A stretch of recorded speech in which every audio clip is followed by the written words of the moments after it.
Les vraies questions.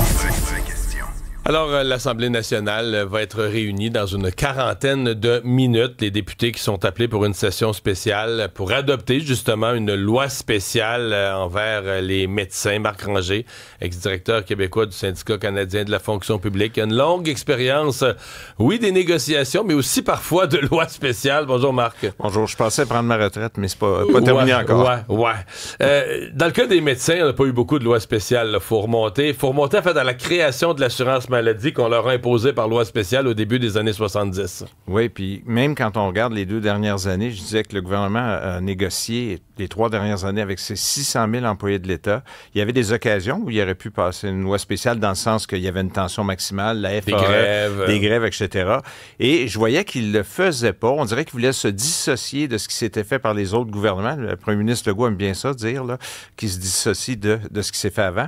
Et c'est pour ça que je suis quand même un peu surpris qu'il arrive au moment d'une loi spéciale, mais en même temps, il est dans sa dernière année de deuxième mandat. Il est un peu geste désespéré, à mon avis. Il veut poser des gestes forts. Oui.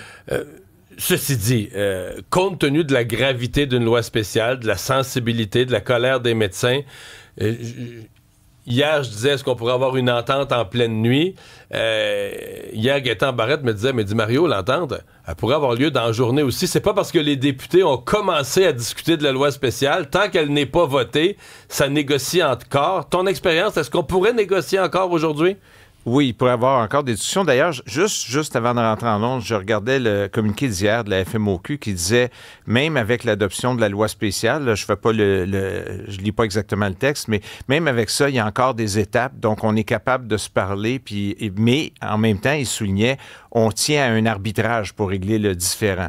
Mais non, il est pas trop tard. Mais c'est sûr que là, la pression est plus que maximale. Puis une fois que cette loi-là est adoptée, il y a quand même des éléments qui doivent aller de l'avant. Qui ont force de loi. Par contre, puis j'ai hâte de voir le texte, parce que plusieurs éléments qui, à mon avis, puis à l'avis de plusieurs, pourraient vraiment prêter flanc à des contestations importantes et même faire invalider certaines dispositions. La mobilité des médecins, là, c'est quand même des travailleurs autonomes, il ne faut pas l'oublier. Donc, un médecin qui est, j'aime pas donner cet exemple-là, mais parce que la région de l'Outaouais est déjà la pire en termes de support, de soins de santé, mais des médecins là-bas qui pourraient décider que c'est le coup de grâce puis que je m'en vais définitivement en Ontario. Mais il y a plusieurs éléments là, au niveau de la mobilité. Est-ce qu'on pourrait les empêcher? Oui, c'est ça. Et est-ce que le projet de loi, dans ce qu'il va contenir, a ces contraintes-là qui, à leur face même, ne tiendraient pas la route? Mais le problème, c'est que ça va prendre des années à contester puis les dommages vont être faits.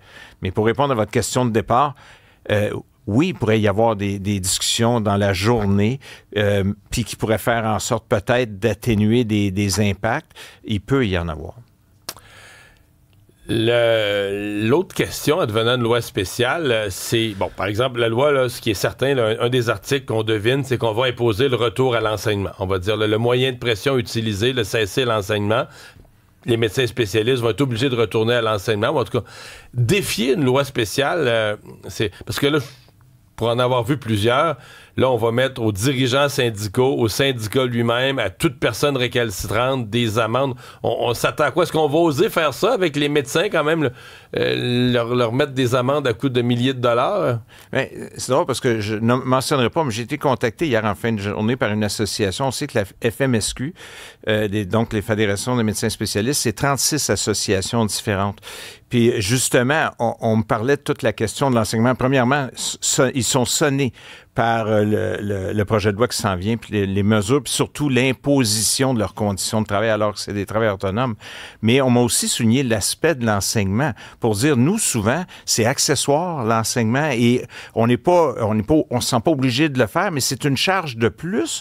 Mais là, maintenant... Ça a l'air qu'ils sont pas ou peu payés pour ça. C'est pas dans l'ensemble de la rémunération d'un médecin, là, c'est pas important. Ils le font vraiment par sens du devoir. Là. Absolument. Puis moi, j'ai un de mes frères qui est omnipraticien, il a 66 ans. C'est un bel exemple, mais il a fait de l'enseignement, il a tout fait, de la garde, il a tout fait.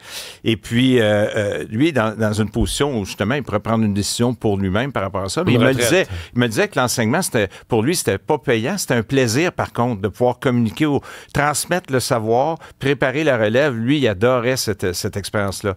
Mais si je reviens au contact que j'ai eu hier, les gens qui se disaient, nous, moi, on veut plus en faire de l'enseignement, là. Puis c'est pas des médecins, c'était des représentants, là, qui disaient, nos gens veulent plus en faire de l'enseignement. justement, dans ce contexte-là, est-ce qu'on peut nous forcer à continuer quand même? Là, on va nous dire d'un côté, il faut être performant, il faut rencontrer des indicateurs de performance, puis de l'autre, on doit continuer à faire de l'enseignement. Par contre, moi, ce que je soulignais, c'est le principe de peu importe, mais obey now, grieve later. Il ne faut pas qu'il y ait des... J'avais à parler aux membres des deux fédérations de médecins, pas d'initiative personnelle de vos membres puis se mettre à risque. Je pense qu'il faut avoir la tête froide puis regarder les impacts de ça, prendre des décisions en conséquence, mais pas d'initiative personnelle qui mettrait à risque. Donc, respecter la loi spéciale pour éviter les amendes massues, parce que c'est des amendes massues souvent qui sont imposées. Oui, puis on n'est pas dans la même situation. Air Canada, c'était la seule fois qu'il y a eu au niveau fédéral où un syndicat a défié, et puis on voit que ça s'est terminé très, très rapidement, mais on n'est pas dans ces eaux-là. Je m'attends pas du tout à ce qu'on défie. Je m'attends par contre à ce qu'il y ait des discussions et peut-être que on disait que Christian Dubé, la FMSQ l'avait traité de fossoyeur en chef, là, mais je pense qu'il devrait y avoir des discussions avec Christian Dubé aussi. Le premier ministre, il s'est pas mal campé, mais tenter de voir comment on peut amortir le choc de cette loi spéciale-là, parce que moi, je pense que ça peut provoquer un tsunami. Oui, ça laisse des traces pour des lois spéciales, parce qu'évidemment, les gens rentrent au travail là, de mauvaise humeur. Dans certains cas, j'ai vu que, parce que parfois, la loi spéciale, on dit que c'est une loi matraque dans le sens qu'elle impose le retour au travail, mais dans certains cas, elle va donner des augmentations de salaire. T'sais, on ne s'entend pas sa négociation, on est à 2-3% près, mais la loi spéciale va donner quand même un bout, là, va donner... Ça laisse des séquelles très, très importantes. Ah oui? On regarde dans l'histoire du Québec, d'ailleurs, je voyais l'ancien premier ministre Lucien Bouchard qui était aux côtés du président de la FMSQ puis qui disait que c'était une déclaration de guerre. On parle encore... Il en a fait des lois spéciales, lui. Là. Ben oui, puis on parle encore aujourd'hui de sa décision d'envoyer des dizaines de milliers d'employés de l'État, dont 5 000 infirmières à l'époque, à la retraite, et que ça a fait des dommages pendant longtemps. Mais une loi spéciale, ça fait énormément de dommages. Puis en même temps, quand la poussière va retomber, ce qu'on va se dire, là, on ne peut pas dire aux médecins, c'est des travailleurs, oui, autonomes, mais qui ne peuvent pas exercer la grève. Fait qu'on ne peut pas leur dire d'un côté, vous pouvez exercer aucun moyen de pression, puis de l'autre côté, on va vous imposer vos conditions de travail. Ça, les tribunaux vont renverser ça. Ça leur prend... Et je pense que ça va faire la démonstration que ça va leur prendre un mécanisme, comme chez les procureurs aux poursuites criminelles et pénales, un comité d'experts qui fait des recommandations à l'Assemblée nationale. Et l'Assemblée nationale, c'est 3 personnes, ils peuvent différer 2 pour, 1 contre les recommandations. L'Assemblée nationale a le dernier mot, mais ça fait en sorte que c'est plus transparent, plus démocratique. Et comme ils n'ont pas de recours aux moyens de pression, c'est le contrepoids. Les 2 fédérations de médecins, ça leur prend un contrepoids qu'ils n'ont pas actuellement. La loi spéciale vient de faire la démonstration qu'ils n'ont pas ce contrepoids-là. Il y a beaucoup de réactions sur la messagerie texte où le public n'est pas capable de trouver son camp entre le syndicat et le gouvernement. Pourquoi on en est là? C'est de la faute à qui? Parce qu'il y a de la désinformation des deux côtés. On vient de découvrir que le monétaire était finalement un enjeu qui était quand même important dans cette négociation-là, au niveau des augmentations de salaire, alors que moi, j'entendais le docteur Amiot, président de la FMOQ, qui disait c'est pas un enjeu, la rémunération. Même si un arbitre nous disait qu'il fallait baisser le salaire. Même là-dessus, le monétaire, on ne sait pas ce qui se passe. Les médecins disent que le gouvernement offre 1,5% par année. Eux disent on demande 17 comme les autres fonctionnaires, puis Christian Dubé disent ils demandent 30%.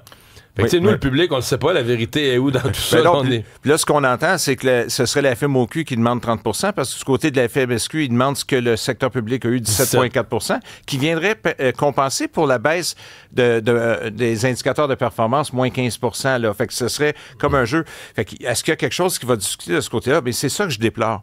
C'est que ça a été tellement public que personne n'a donné leur juste aux Québécois, puis c'est très complexe, là, les conditions de travail des médecins, mais il y a moyen de vulgariser ça. Il y a personne qui a donné leur juste, fait qu'on se ramasse avec ce gâchis-là. C'est frustrant pour la population. Marc Ranger, merci. Merci à vous.